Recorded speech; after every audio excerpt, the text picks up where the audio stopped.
Dans cette vidéo, nous allons aborder les théorèmes de comparaison concernant les fonctions. Rappelez-vous, nous avions déjà expliqué ces théorèmes de comparaison pour les suites numériques. Ici, nous avons des versions de ces théorèmes-là pour les fonctions. Et il y a différentes versions de ce théorème-là pour les fonctions et nous allons expliquer ces différentes versions. Alors voici le théorème. Nous avons f et g, deux fonctions définies sur un intervalle ouvert, a plus l'infini, a étant évidemment un réel. Alors la structure de ce théorème, c'est un si.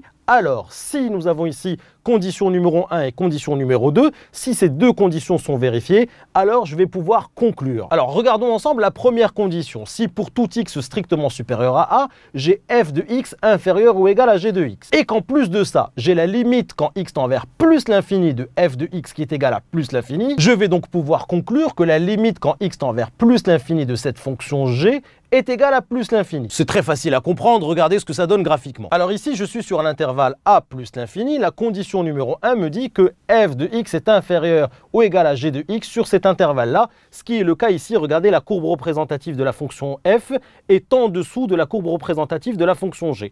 Donc ma première condition ici est vérifiée. La condition numéro 2 me dit la chose suivante: si la limite de cette fonction-là est égale à plus l'infini en plus l'infini, regardez ici, la limite quand x tend vers plus l'infini de f de x est bien égale à plus l'infini. J'ai cette fonction-là qui tend vers plus l'infini. Mais comme elle est en dessous de la courbe représentative de g et qu'elle tend vers plus l'infini, je vais donc pouvoir conclure que la limite quand x tend vers plus l'infini de cette fonction g qui se trouve ici, c'est aussi plus l'infini. En fait, la fonction f sur l'intervalle a plus l'infini se trouve en dessous de la fonction g et la fonction f tend vers plus l'infini, donc elle aura tendance à ramener aussi la fonction g en plus l'infini. On dit par abus de langage qu'elle va la pousser vers plus l'infini. Petite variante de ce théorème qui est très facile à comprendre. Regardez, si pour tout x strictement supérieur à a, f de x est inférieur à g de x. Par contre, cette fois-ci, c'est la fonction g de x qui en plus l'infini va tendre vers moins l'infini. Donc si j'ai ces deux conditions-là, je vais pouvoir conclure que la limite quand x tend vers plus l'infini de cette fonction-là est égale à moins l'infini. Très facile à comprendre, regardez ce que ça donne graphiquement. Je suis sur un intervalle a plus l'infini et sur cet intervalle-là, je vois bien que la courbe représentative de g est au-dessus de la courbe représentative de f. Cela veut dire que g de x est supérieur ou égal à f de x pour tout x strictement supérieur à a. La condition numéro 2 me dit la limite quand x tend vers plus l'infini de cette fonction g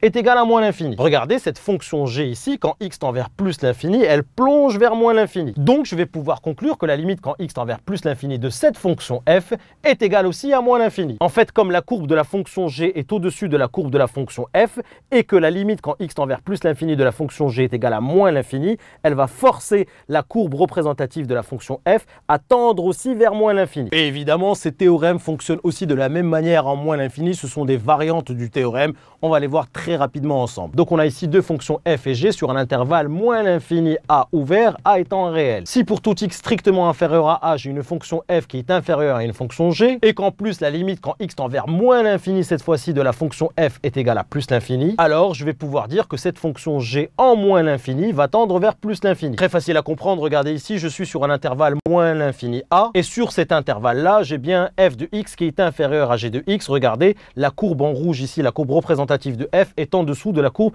représentative de g. Donc ma condition 1 est vérifiée. De plus, la limite quand x tend vers moins l'infini de f de x, c'est-à-dire la courbe ici en rouge, on voit bien qu'elle tend vers plus l'infini. Donc elle va aussi obliger la fonction g en moins l'infini, elle va obliger cette fonction g à tendre vers plus l'infini, elle va la pousser vers plus l'infini. Et évidemment, vous avez tout compris, la dernière variante, regardez en moins l'infini, g pour tout x strictement inférieur à a, f de x qui est inférieur à g de x, et cette fois-ci, la limite de g de x en moins l'infini est égale à moins l'infini. Donc je vais pouvoir en conclure que la limite de f de x quand x tend vers moins l'infini est égale à moins l'infini. Et regardez graphiquement ce que ça donne, je suis sur l'intervalle moins l'infini a, la courbe représentative de g est au-dessus de la courbe représentative de f, donc la condition 1 est bien vérifiée, g de x est supérieur ou égal à f de x pour tout x strictement inférieur à a. La condition numéro 2 ici, je vois que cette fonction g en moins l'infini tend vers moins l'infini, donc elle va obliger la fonction f à aussi tendre vers moins l'infini, elle va la pousser vers moins l'infini. Voilà, ce n'était pas très compliqué, il fallait juste se concentrer pour bien comprendre les